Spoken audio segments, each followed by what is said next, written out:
Es realmente una dicha para nosotros ser anfitriones en esta oportunidad. Ustedes nos han dado el privilegio de atenderlos, de brindarles nuestro cariño más sincero.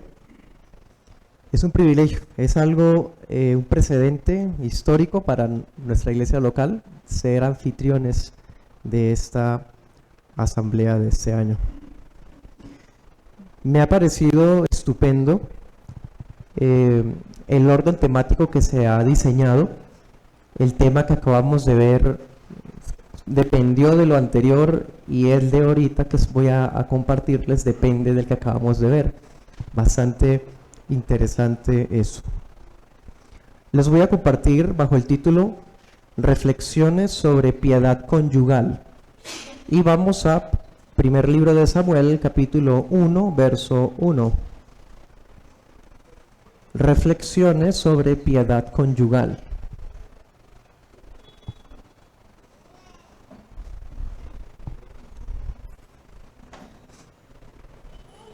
Vamos a leer hasta el 5. Ahorita haré referencia a otros textos, así que deje este pasaje abierto. Va a ser nuestro texto base.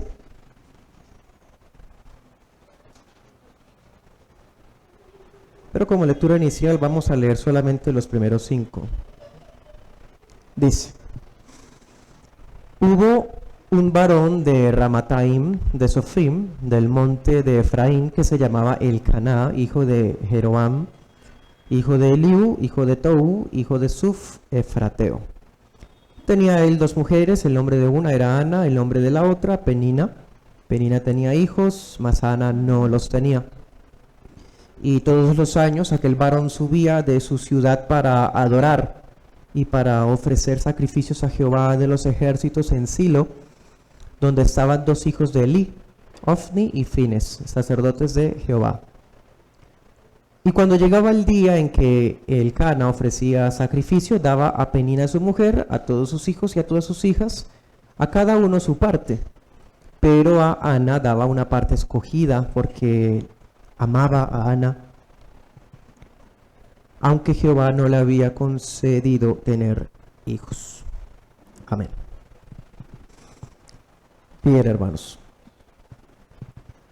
Para ninguno de nosotros es un secreto lo siguiente: privilegios económicos, privilegios sociales, belleza física o un cariño apasionado por nuestra pareja.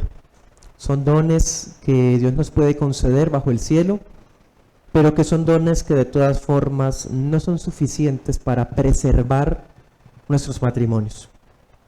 Han habido hogares privilegiados económicamente que han terminado en la ruptura, hogares que parecían ser bastante cariñosos, que demostraron que era una mera fachada, o matrimonios donde ambos eran bastante apuestos o atractivos, pero que realmente en la casa no eran el uno para el otro, como parecía ser. Entonces, ninguna de estas cosas son garantía de preservación para el matrimonio. Pero bueno, ¿de qué nos preserva o de qué debemos ser preservados en nuestros matrimonios? Bueno, hay una cosa capaz de herir de muerte un matrimonio: el pecado. Tan cercano, pero tan mortal. Y es más, voy a ser un poco más atrevido. 1 Corintios 7:39 está un principio que todos conocen, que hemos de casarnos con tal que sea en el Señor. ¿Cierto que sí? Bueno, y si les digo que ni siquiera casarnos en el Señor preserva o garantiza un matrimonio duradero. Dese cuenta, este tema es tan práctico, tan real, pero tan lleno y rodeado de peligros, que a veces se nos olvida esto, hermanos. Si somos tan superficiales, nos fijamos en la condición económica o en las apariencias o esto y lo otro, que son cristianos, miembros activos de la iglesia. Nada de eso preserva el matrimonio. Entonces, ¿cómo? ¿Qué preserva el matrimonio? Hermanos, sencillamente, nuestro matrimonio va a ser preservado en la medida en que cada uno de los cónyuges persevere en el Evangelio. Y es ahí lo que vamos a ver en esta oportunidad. En eso consiste la piedad conyugal. Y para eso, para hablar de piedad conyugal, vamos a partir de una premisa que pues no es generalizada, pero partamos de ella. Para que un hogar sea piadoso, ¿qué es lo mínimo?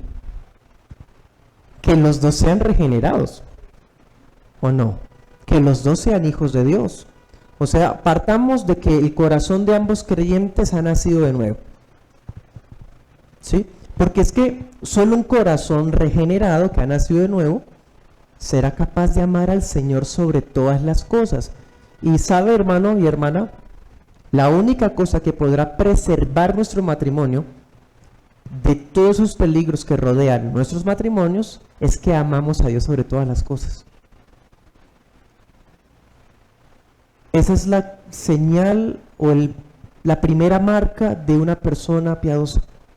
Ama al Señor con todo su corazón, con toda su alma, con toda su mente, con todas sus fuerzas. Y para eso hay que estar regenerados por la obra del Espíritu Santo en nuestro interior. Solamente el corazón regenerado puede amar a aquel que merece todo nuestro amor. Solamente un corazón regenerado puede amar o puede ser preservado de todo mal y puede ser capacitado para cumplir los roles que vimos, por ejemplo, ayer. Porque Dios no solamente nos creó a nosotros, como acabamos de ver también, Dios también creó el matrimonio. Y habiéndonos entregado esta institución maravillosa y honrosa, pues hay unas responsabilidades que se nos demanda. Pero esas responsabilidades son tan magnas, tan maravillosas, que pecadores con manos y corazones y ojos y sentidos sucios no serían capaces de cumplir por sí mismos, si no fuera que el Señor nos da la capacidad de obedecerlo. Vamos a reflexionar en 2 puntos. El primer punto será un caso bíblico de matrimonio piadoso, y vamos a estar ahí viendo el texto que acabamos de leer, el caso de Ana y Elcana. Y el segundo punto será aplicaciones para matrimonios cristianos. Bueno, comencemos. Primer punto, un caso bíblico de matrimonio piadoso. Tenemos aquí 1 Samuel 1:1, es un hombre de Ramataim, eso es al norte de Efraín, se puede mirar en los mapas de su Biblia, si los tiene, más o menos en el corazón de Israel, en las tribus, al norte de Efraín está esta zona. Esa expresión Ramataim significa que era una región montañosa, parte de una pequeña cordillera de esa región. Y allá vivía un fulano que se llamaba Elcana. Y saben, hermanos, cuando uno lee 1 Samuel, que por cierto es uno de los libros más hermosos, yo sé que es de los favoritos de la mayoría de aquellos que les encantan los libros históricos de la Biblia, a veces vemos 1 Samuel capítulo 1 como una especie de autobiografía, como que Samuel nos está contando cómo fue que nació o de dónde salió Samuel. Pero no, hermanos, no son datos solo para conocer al autor. 1 Samuel 1 nos deja un testimonio muy lindo, un caso precioso de lo que es un hogar piadoso. Y eso se pasa por alto muy seguido, porque queremos como entrar tanto en materia tan rápido que se nos olvida lo que hay detrás en estas escenas tan preciosas. Recordemos un pequeño detalle. Esto está ocurriendo en la época de los jueces, ¿cierto? Si usted pasó unas páginas atrás, ¿qué pasó? Bueno, hay una pareja que está en unión libre. Ella lo dejó, él fue por ella. Ocurre una situación que en últimas es un levita que termina descuartizando a su compañera, literalmente. Y si usted pasa unas páginas un poco más atrás, va a encontrarse a un juez de Israel buscando yugo desigual. Ese es el contexto del Cana. Entonces, démonos cuenta, hermano. Aquí hay un hogar piadoso en medio de una generación torcida. Un juez al cual ha venido el Espíritu a darle poder muchas veces resulta en yugo desigual. Varias veces. Un levita que se supone que conocía la ley del Señor terminó cometiendo actos ruines, ¿cierto? Y aquí vemos a un fulano efrateo como ejemplo de piedad. Y todo eso está pasando en esta misma época a unos cuantos kilómetros. No es otro país, no es al otro continente, ahí mismo, hermano. ¿Qué vemos de este varón? Versículo 3. Dice, todos los años aquel varón subía de su ciudad para adorar, para ofrecer sacrificios a Jehová de los ejércitos en Silo, desde Ramataim, zona montañosa, va hasta Silo para adorar al Señor. Entonces aquí vemos a un hombre yendo a celebrar las fiestas sagradas, y hay otro detalle que no podemos ignorar. Dice el versículo 4, cuando llegaba el día en que el Cana ofrecía sacrificio, ¿sí?, daba a Penina su mujer, en fin. O sea, a lo que voy es, él va, pero no va solo, va con toda la familia. Dese cuenta de eso. Tenemos acá a un varón piadoso que va a celebrar al Señor las fiestas sagradas junto a toda su familia. Este es el caso de un hombre que ha comprendido muy bien su papel como líder espiritual del hogar. Vivía en cierta zona, quizás de difícil acceso, pero cada año sin falta iba hasta el lugar de reunión que Dios había señalado para celebrarlo, con alabanza, con acción de gracias, y no iba solo, llevaba a su familia. Vea Deuteronomio 16:14, él obedecía esto. Deuteronomio 16:14 dice, te alegrarás en tus fiestas solemnes, tú, tu hijo, tu hija, tu siervo, tu sierva, y el levita y el extranjero, el huérfano y la viuda que viven en tus poblaciones. Te alegrarás, ¿cierto? Y no solo tú, sino con tus hijos. 15. 7 días celebrarás fiesta solemne a Jehová tu Dios en el lugar que Jehová escogiere, porque te habrá bendecido Jehová tu Dios en todos tus frutos, en toda la obra de tus manos. Estarás verdaderamente alegre. Prácticamente van a adorar en acción de gracias por todas las bendiciones que han recibido toda esta familia. Versículo 16, 3 veces al año eran las fiestas principales judías. Todo varón tuyo delante de Jehová tu Dios en el lugar, aparecerá en el lugar que él escoja.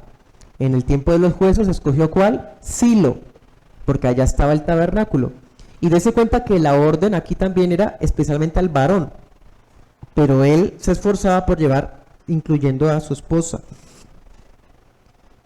Luego dice, y ninguno se presentará delante de Jehová con las manos vacías. Eso implica que no es simplemente irse en el burrito o en la carreta, como usted se lo imagine, no, hermano, llevaba ofrendas, acuérdense, kilos de harina amasada con aceite, unas cuantas ovejas, unos cuantos corderos, quizás un buey, en fin, era un viaje con bastante maleta, pero lo cumplía sin falta, cada uno con la ofrenda de su mano, conforme a la bendición que Jehová tu Dios te hubiera dado. Esto lo cumplía el Cana. Podemos imaginárnoslo desde esa montaña, ese terreno, reuniendo todo lo necesario para celebrar al Señor como Él ordena, no como a Él le parece, sino como Dios dice en su palabra, y se llevaba a su familia en ese trayecto. Cuando me imaginaba ese trayecto, hermano, desde Ramá hasta Silo, me vino a la mente unas palabras de un puritano que se llamaba John Ángel, del siglo XIX. Él decía esto, abro comillas: el paseo más delicioso que una pareja santa puede tener es ir juntos a la casa de Dios, cuando toman dulce consejo en común sobre los altos temas de la redención y las realidades invisibles de la eternidad. Cierro comillas. Imagínense las charlas de este hogar piadoso de camino al lugar de adoración. Bello, ¿cierto? Pero este hogar es piadoso completamente. O sea, no es solo él, ella también. Veámosla. Versículo 2 nos menciona en la parte final que Ana no tenía hijos. En el versículo 5 dice, pero a Ana, el Cana le daba una parte escogida porque amaba a Ana, aunque Jehová no le había concedido hijos. La esposa del Cana, para efectos de esa enseñanza, voy a enfocarme en ellos dos nada más. Bueno, es Ana. Es una mujer estéril, pero él la ama muchísimo. De hecho, le demuestra su afecto dándole siempre la mejor porción. Miren ese detalle tan encantador. Cada vez que la ve triste, ¿qué hace él? Versículo 5. Le daba la parte escogida, ¿cierto? Escogida. Versículo 8. El Cana, su marido, le dijo, Ana, ¿por qué lloras? ¿Por qué no comes? ¿Por qué está afligido tu corazón? ¿No te soy yo mejor que 10 hijos? ¡Qué hermoso! Sí la ama, hermano. Cada vez que la ve triste, le habla palabras de consuelo, palabras de cariño. No son solo palabras, hay hechos, acciones, regalos, presentes. Prácticamente se asegura de amarla como si fuera la madre de 10 hijos. Ella no le ha dado hijos, pero la ama como si ya le hubiera dado 10. O más todavía, él quiere darle ese amor que ella quisiera tener, se lo da por 10. Qué hermoso, ¿cierto? Entonces ella la vemos triste porque ella tiene el sueño de toda mujer piadosa, ser madre.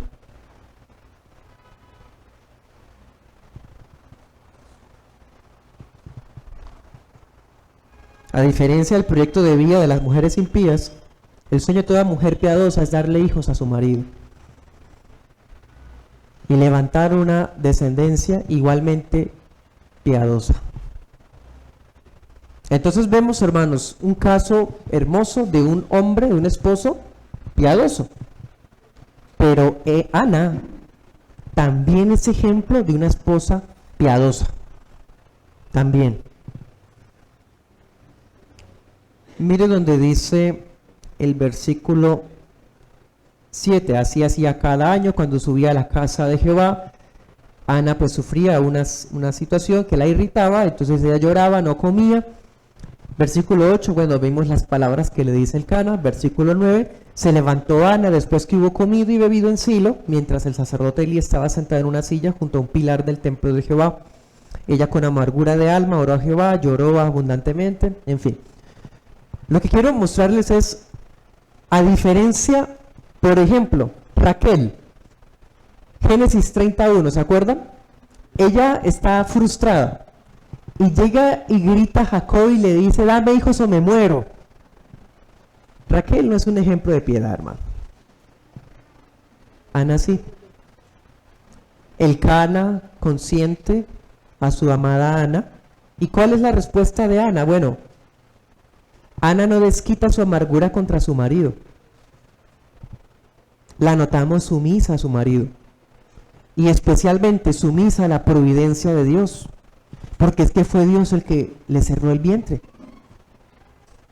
Y tan sumisa es esta mujer que en vez de llenarse de amargura contra su esposo, contra Dios, va ante el Señor y se postra ante Él. Es una mujer receptiva del amor de su esposo, es una mujer sumisa a la providencia de Dios. Entonces se cuenta, Ana no es una mujer privilegiada por estar casada con un hombre piadoso. No solamente eso, ella también es piadosa, ella responde piadosamente a esa clase de amor. Como ahorita se mencionaba, en el mundo se espera gratificación, recibir, ser amado, ser amada. Pero aquí vemos una pareja piadosa que se aman y se expresan ese amor constantemente, mutuamente, no condicionado. Él no le ha dado hijos, pero él la ama como si le hubiera dado 10. Ella está amargada Y como Raquel pudo haberse desquitado con él, pero no, ella responde con sumisión. No es grosera ni insolente. Es un amor piadoso recíproco, hermano. Cito a Paul Tripp, abro comillas, en lugar de ser exigente e insatisfecho, siendo un cónyuge que adora a Dios, buscas todas las oportunidades posibles para expresar tu aprecio. En lugar de criticar y juzgar, te impresiona el hecho de que no mereces nada de lo bueno que has experimentado en tu matrimonio. Cierro comillas. En otras palabras, el piadoso ve a su esposa como un regalo que no merecía. Ella es maravillosa. Soy dichoso. Ella piensa eso de él. ¿Cómo piensa el mundo? Qué privilegio que tiene él que me tiene a mí. ¿Cierto? Así es el mundo. ¿Se dan cuenta? Entonces, dése cuenta, hermano, la clase de amor que profesa un hogar piadoso. En el hogar que está fallando en la piedad o en los hogares de afuera, ¿qué ocurre? Hay críticas, hay juicios todo el tiempo, y cuando se da ese sentimiento de insatisfacción, como de fastidio, como exigente, como amargado contra la otra persona, bueno, porque es que está esperando para él, está esperando recibir ella. Pide. Como diría Proverbios, hay cosas que piden y no se sacian. Menciona la sanguijuela, menciona el fuego, menciona el vientre estéril. Bueno, así es el corazón del cónyuge insatisfecho que no es piadoso. Volvamos al texto. Versículo 9. Ya lo leímos, el 10 también. Veamos el 11. E hizo voto Ana, diciendo: Jehová de los ejércitos. Imagínese el hermano. Si te dignares, mirarla a la aflicción de tu sierva y te acuerdas de mí, no te olvidas de tu sierva, sino que le das a tu sierva un hijo varón. Yo lo dedicaré a Jehová todos los días de su vida y no pasará navaja sobre su cabeza. Qué lindo. Una de esas veces en las que este hogar piadoso iba al templo, Ana hizo algo que no había hecho antes. Se dirigió al santuario e hizo un voto solemne al Señor. Y como sabemos, derrama el corazón como solo un hijo de Dios puede hacer. Solo un corazón regenerado puede hacer esto. Se derrama, hermano. Y ahí la vemos postrándose ante aquel que le había cerrado la matriz para que le concediera el don de ser madre.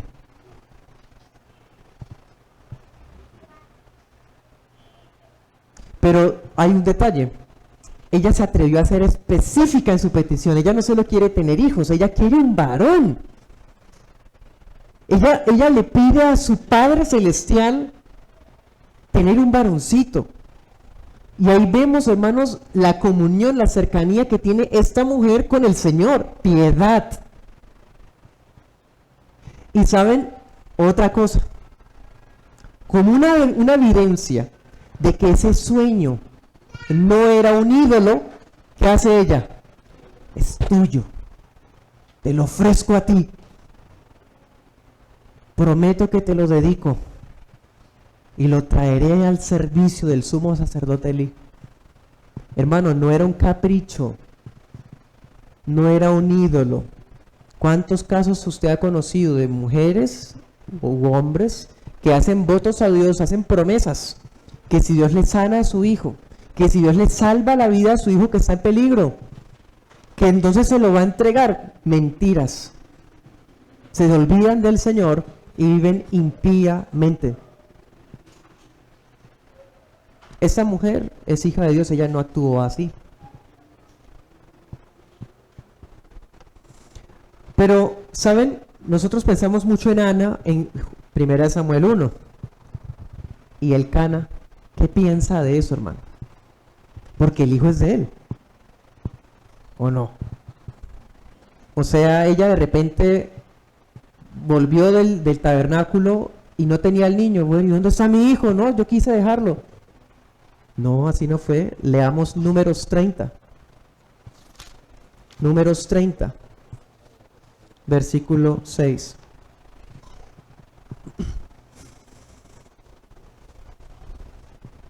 ¿Qué pasa cuando una mujer casada hace una promesa al Señor?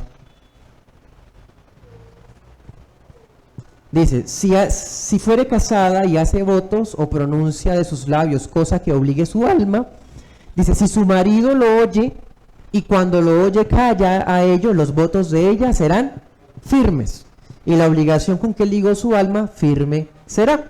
Pero si cuando su marido lo oyó, le vedó, o sea, dice, no estoy de acuerdo, ¿qué pasa? Entonces el voto que ella hizo y lo que pronunció de sus labios con que ligó su alma será nulo. De eso nos enseña hoy día, hermano. En lo espiritual, la mujer siempre está bajo autoridad. Si no está bajo el padre, está bajo el esposo. Y en este caso, ella hace una promesa. La autoridad de ella debe confirmar la promesa. ¿Y qué ocurre en 1 Samuel 1? ¿Qué dedujimos? ¿Qué vamos a deducir? Que él aprobó el voto. Él aprueba el voto, hermano. Él pudo anularlo, ¿cierto que sí? Llevar sobre sí la culpa si de pronto se oponía después de tiempo. Pero no. ¿Saben? Como esposo él pudo oponerse a que su propio hijo le fuera entregado a hombres extraños. Porque él también anhelaba un hijo de Ana. Pero es que el voto de Ana es el voto de él también. Ese voto Elcana también lo hace, hermano. ¿Cómo? Confirmando lo que Ana dice. Estamos frente a una pareja de creyentes genuinos, de esos que no acuden al templo como una mera tradición mecánica. Estamos frente a un caso de una pareja piadosa, que los dos son hijos de Dios. Los dos gozan de una relación genuina con Él. Porque toda verdadera piedad conyugal comienza en uno mismo, en la piedad de cada cónyuge. Y la suma de ambas piedades es la piedad conyugal. Leamos Timoteo 4:16, 1 Timoteo 4:16.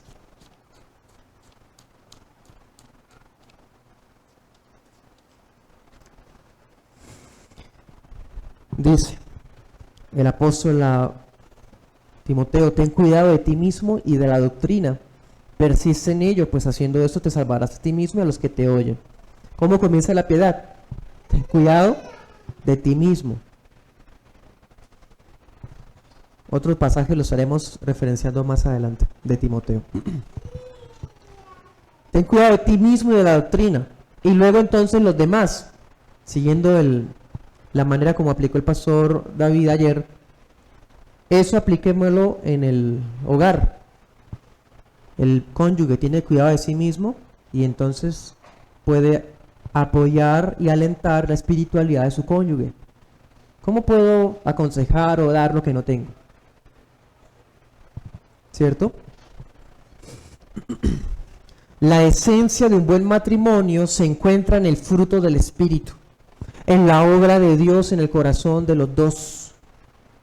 Esto no es de quien se esfuerza, de cuánto es que cuesta la terapia con el psicólogo.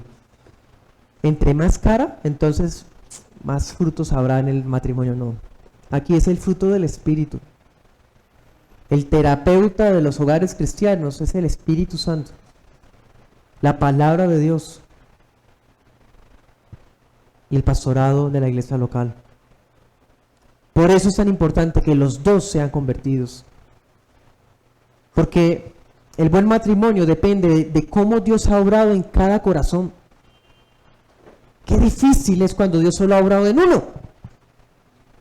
Y en el otro no. Está llevando un cadáver a cuestas.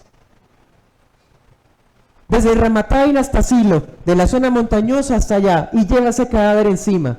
Así es el yugo desigual. O cuando uno de los dos es impío. Puede que llegue a Silo porque es piadoso y va a llegar. El Señor le va a dar fuerzas, pero difícil va a ser. Versículo 19, Samuel dice: levantándose de mañana, adoraron delante de Jehová y volvieron y fueron a su casa en Ramá. Y el Cana se llegó a Ana su mujer y Jehová se acordó de ella. Qué lindo, hermoso. Versículo 20. Aconteció que al cumplirse el tiempo, 9 meses después, cuando ya ella concibió, luego dio a luz un hijo y le puso por nombre Samuel, diciendo: por cuanto lo pedí a Jehová. Versículos 21 hasta el 25 dice: después subió el varón Elcana con toda su familia para ofrecer a Jehová el sacrificio acostumbrado y su voto. Él también hace votos, vean. Pero Ana no subió, sino dijo a su marido: yo no subiré hasta que el niño sea destetado, para que lo lleve y sea presentado delante de Jehová y se quede allí para siempre. Bueno, retroalimentemos hasta ahora. Cuando regresaron a casa, Ana queda embarazada de su esposo porque Jehová se acordó de ella y le concede la petición porque resultó ser varoncito. Y le coloca como Samuel, como un recordatorio de que ese niño había sido producto de una oración al Dios vivo y verdadero. Con el paso del tiempo, hermano, había que volver a ir. Entonces el Cana quiere volver al tabernáculo con toda su familia como siempre, pero esta vez Ana no quiere acompañarlo. ¿Será que se retractó, hermano, de la promesa? No. ¿Qué ocurre? Ella dice, ella decidió criarlo hasta desatarlo y luego sí dejarlo ante Jehová. O sea, no es como una madre que se deshace de un niño. Ella quiere vivir y brindarle el amor de esa etapa maravillosa de la lactancia, que pues no hay mucha certeza en cuánto habrá sido ese tiempo, pero se asegura de terminarlo y luego sí presentarlo, ¿cierto? ¿Qué pasa con el Cana? El Cana respeta su decisión. ¿Y qué dice? Versículo 23. El Cana le respondió: haz lo que bien te parezca, quédate hasta que lo destete, solamente que cumpla Jehová su palabra. Qué sutil, ¿cierto? Y se quedó la mujer y crió a su hijo hasta que lo destetó. Prácticamente él le advierte que es un deber cumplir el voto. Y ella cumplió, versículos 24 y 25. Después que él hubo destetado, lo llevó consigo con 3 becerros, un efa de harina, una vasija de vino. Bueno, imagínense eso cada vez que iba el Cana hasta... Y lo trajo a la casa de Jehová en Silo, y el niño era pequeño, y matando el becerro, trajeron el niño a Elí. En fin. Entonces, en este primer punto que vimos, hermanos, es un ejemplo de un hogar piadoso, un ejemplo encantador, donde tanto él como ella son hijos de Dios. Se expresa entonces un amor el uno para con el otro, y esto pues lo vemos repercutir en cumplir las promesas a Dios, en un hijo dedicado al Señor, en fin. Vamos al segundo punto, aplicaciones para matrimonios cristianos. El pastor Dave Harvey, de un libro que ya hicieron referencia, dice, abro comillas: lo que creemos acerca de Dios determina la calidad de nuestro matrimonio. Cierro comillas. Estoy de acuerdo. Y este capítulo es una muestra de eso. ¿Qué pensaba Samuel del Señor? ¿Cuál era la visión de Ana acerca de Jehová de los ejércitos? Mírenla, tan solo en la forma de llevar este hogar. Hermano, muchos no han tocado un seminario bíblico, ni siquiera han emprendido el discipulado de su iglesia local. Sin embargo, la manera en que viven cada día muestra la teología que tienen. Tenemos una teología viva todos los días, aunque usted no tenga un certificado de estudios teológicos, aunque nunca haya cogido un diccionario bíblico. Hermano y hermana, si usted cree en Dios, usted ya es teólogo, en la forma en cómo vive el día a día. La manera en que vivimos mostramos la clase de teología que tenemos. ¿Cómo afrontamos los desafíos que vienen a la familia? ¿Cómo? Bueno, ahí es la teología que tiene. Ahí no es de que teología pactual federalista, bueno, demuéstrelo. Somos confesionales históricos, gloria a Dios. Y bueno, ¿y en la casa qué?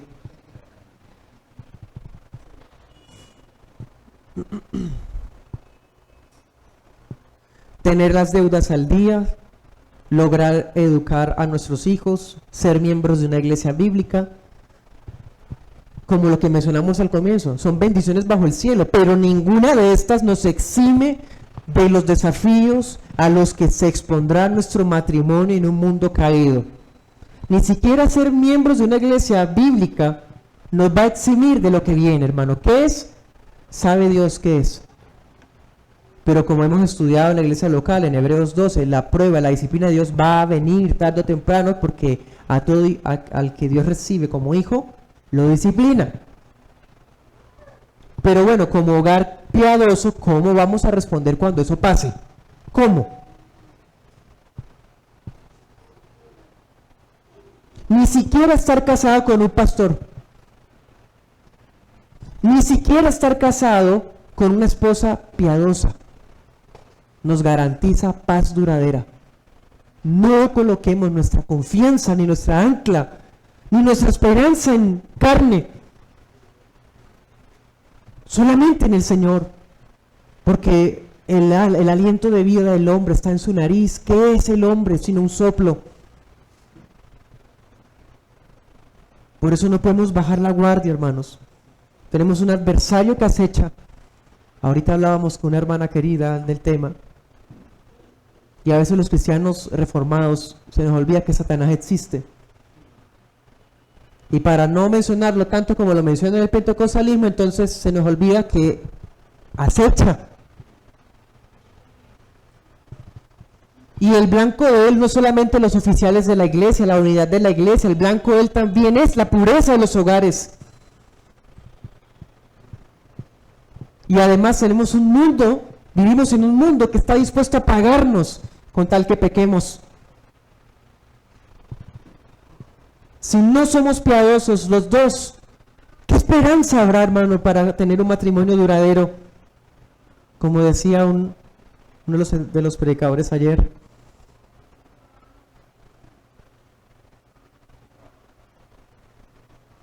tenemos un adversario, hermanos, que acecha. Queremos que solamente la muerte sea lo que disipe nuestro hogar. Solo la muerte será lo que le dará ruptura a ese pacto de un hogar piadoso. Bueno, ¿y cómo fortalecemos entonces esa piedad de cada uno? Hermanos, Dios nos ha entregado medios de gracia. Algunos están aburridos de que siempre se hable de medios de gracia. Algunos se sienten que esto es repetitivo. ¿Por qué siempre lo mismo que medios de gracia? ¿Quiénes son los que objetan de eso? Los perezosos, los que están descuidando los medios de gracia. Nuestras devociones privadas, hermanos, como dijimos ahorita, ten cuidado de ti mismo y de la doctrina. ¿Cómo estamos estudiando la palabra cada uno de nosotros?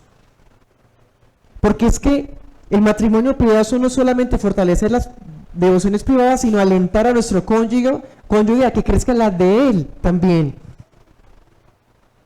Cuando actuamos así, entonces el matrimonio es una flor hermosa, crece, brilla, es duradera. Pero si descuidamos las devociones privadas, los deberes de cada cual en el hogar, los roles, pues es una flor tierna que se está marchitando. Va a morir. Hermana, ¿está descuidando su esposo su vida de oración? ¿Usted no se da cuenta que el trabajo le está absorbiendo? ¿Qué está haciendo por evitar eso? Hermano, ¿su esposa está leyendo la escritura todos los días? ¿Usted qué está haciendo para alentarla a que lea la palabra? ¿Cuándo fue la última vez que cantaron juntos una alabanza a Dios?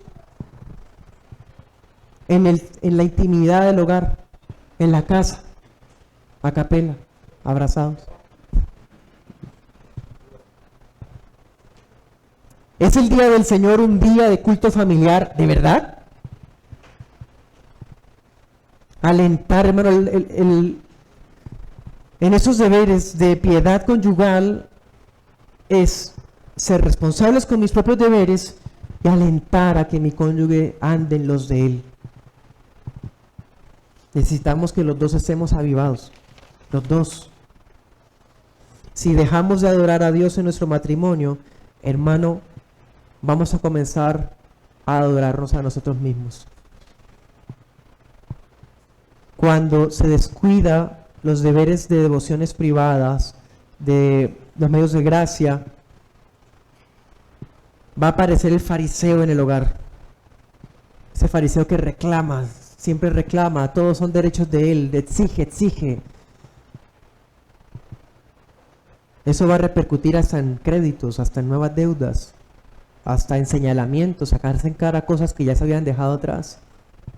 Ahí aparecerá el fariseo porque se está dejando de adorar a Dios y se quieren adorar a sí mismos. Cuando uno de los cónyuges siente que la vida gira en torno suyo, empieza a evaluar cómo está su esposo o su esposa, pero basado en qué, en cómo él le sirve a ella o a él. El piadoso califica el hogar como él sirve a su esposo o a su esposa. Entonces, 1 Timoteo 4:8 es el otro pasaje que les iba a hacer referencia. Leámoslo. 1 Timoteo 4:8 dice: el ejercicio corporal para poco es provechoso, pero la piedad para todo aprovecha, pues tiene promesa de esta vida y de la venidera. Para todo aprovecha. Pues en el matrimonio también. Por más sincero deseo que haya de que la pareja mejore, si no hay un deseo por la piedad conyugal, no habrá fortaleza para perseverar. Y aclaro algo, no estoy diciendo que entonces vamos a estar leyendo la Biblia todos los días juntos, vamos a estar desde Génesis los dos. Hermano, no necesariamente, no hablamos de lectura juntos todo el tiempo, porque hay ocupaciones en el día a día. Distintas ocupaciones nos van a impedir, por ejemplo, ir en el mismo capítulo. Inevitablemente, en el devocional personal. Pero estamos hablando de alentar a la pareja en sus propias devociones. ¿Estás orando? Le preguntamos a nuestra esposa: Linda, ¿estás orando por mí? O mi amor, ¿estás orando? ¿Estás orando? Ora por mí. ¿En dónde vas en tu lectura? Porque mira, yo voy en tal. Mira, ya aprendí esto.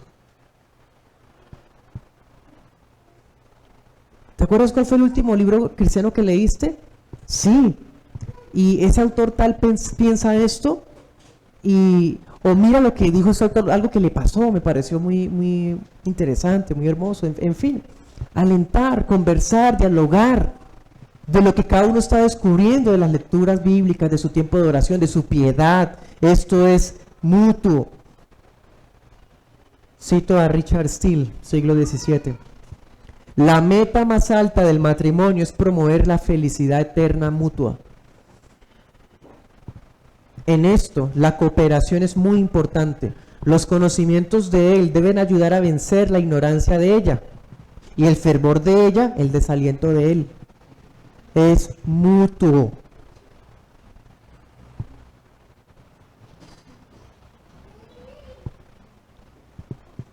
Cuando empezó a menguar en mis propias devociones privadas, ahí está mi esposa y me alienta. Que no solamente soy un creyente, sino también un pastor. No puedo bajar la guardia. Entonces, bueno, tienes razón. Ella, la veo descuidada. Linda, hace tiempo no lees. Es más, me llevo a los niños, me voy al parque. Adelanta tu lectura. Lo que puedas leer, y en la noche hablamos de lo que leíste. Es práctico, hermano. Que los esposos no caigan en el mal ejemplo de Nabal. 1 Samuel 25:17. ¿Usted quiere saber el ejemplo contrario del Cana? Nabal, insensato, duro, obstinado. No se le puede hablar. apático, seco. Mujeres, no caigan en el ejemplo de Séfora. Éxodo 4:25. No permitió que su hogar fuera liderado por Moisés en los deberes de piedad, que ni siquiera el hijo de Moisés había sido circuncidado y Cristo casi viene a cortar a Moisés por incumplir el pacto de Abraham. Éxodo 4:25 al 26. Una mujer impidiendo que su esposo cumpla las devociones privadas. No le da ni espacio el esposo a ella de que haga las propias. El matrimonio piadoso es el que entiende que apartados de Cristo nada podemos hacer. Y esto, hermanos, hará que nuestro hogar sea mejor incluso que lo que una vez soñamos. Esto es posible.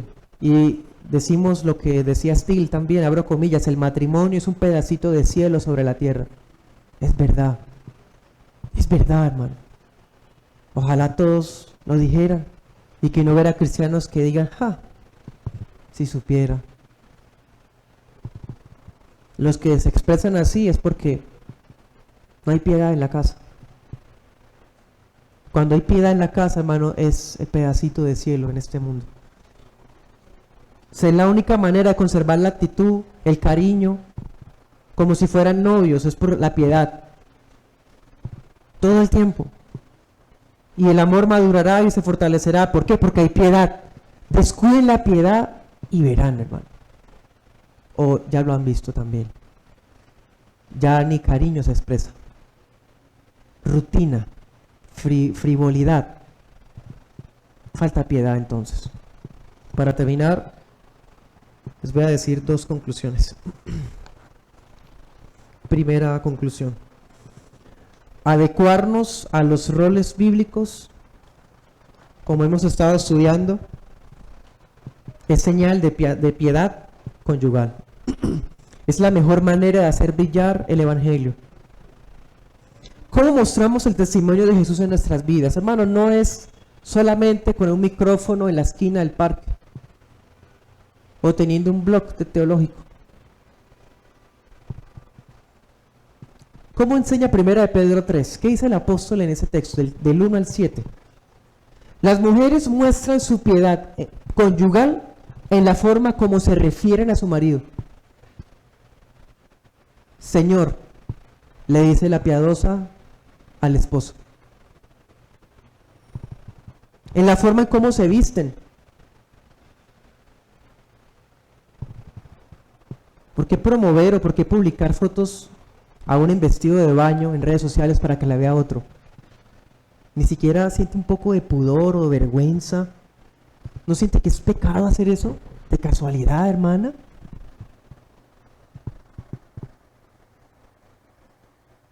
¿Cómo expresa el marido la piedad conyugal? Allá mismo en 1 de Pedro 3, del 1 al 7. Bueno, en cómo trata a su esposa.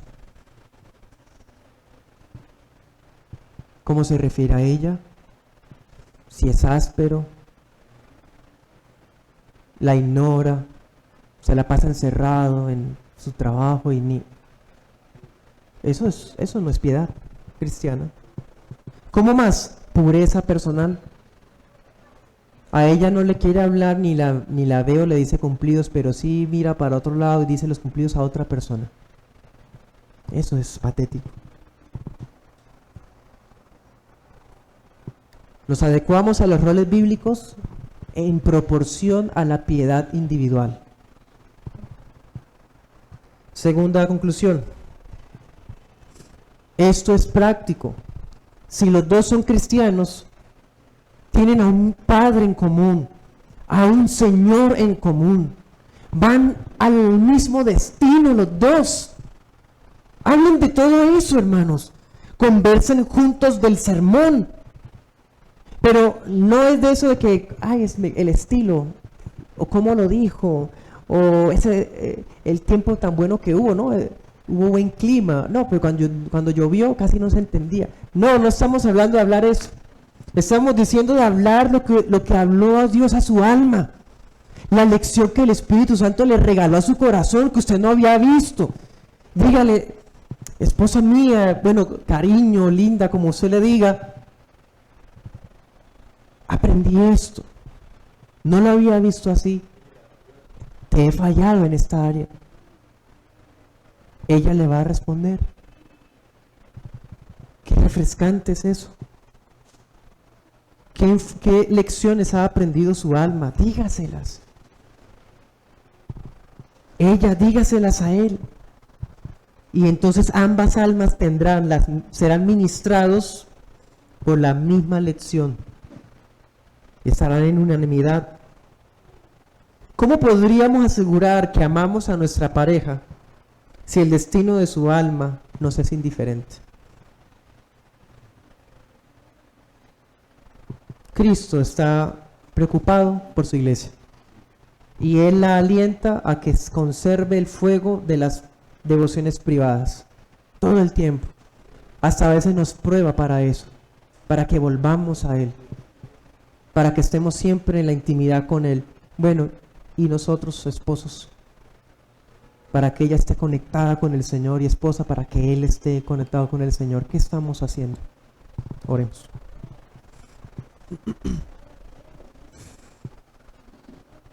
Padre Santo, hay un testimonio hermoso que dejaste plasmado en la Escritura inspirada.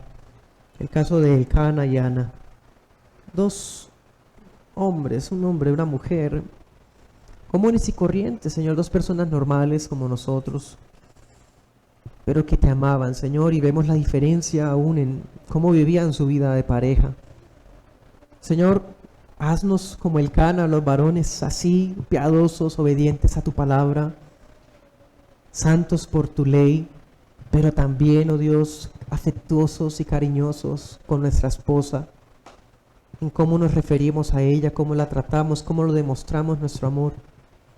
Señor, concédenos que nuestras esposas sean como esta Ana, así sumisas, así, oh Dios, entregadas a tu providencia, aferradas a ti, fieles a sus propias promesas para contigo, porque solo de esa manera podremos alentarnos mutuamente, ser obedientes a lo que nos entregaste como roles y levantar una generación santa que testificó un amor piadoso, oh Dios. Danos esa dicha, que nuestros hogares sean piadosos. Perdónanos nuestro descuido, oh Dios.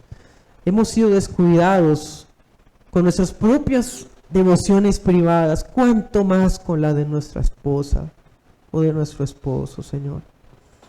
Perdónanos para recuperar, para retomar esas devociones privadas y alentar a que ella, alentar a que él también las recupere. Ayúdanos, Señor, con tu gran poder. Queremos reflejarte a ti. Sabemos que obedeciendo tu ley tendremos verdadera felicidad. Redundará esto para dicha nuestra. Nos conviene, lo necesitamos, Señor. Permítenos ser como tú, Señor Jesús, amante y preocupado por tu esposa. En tu nombre. Amén. Amén.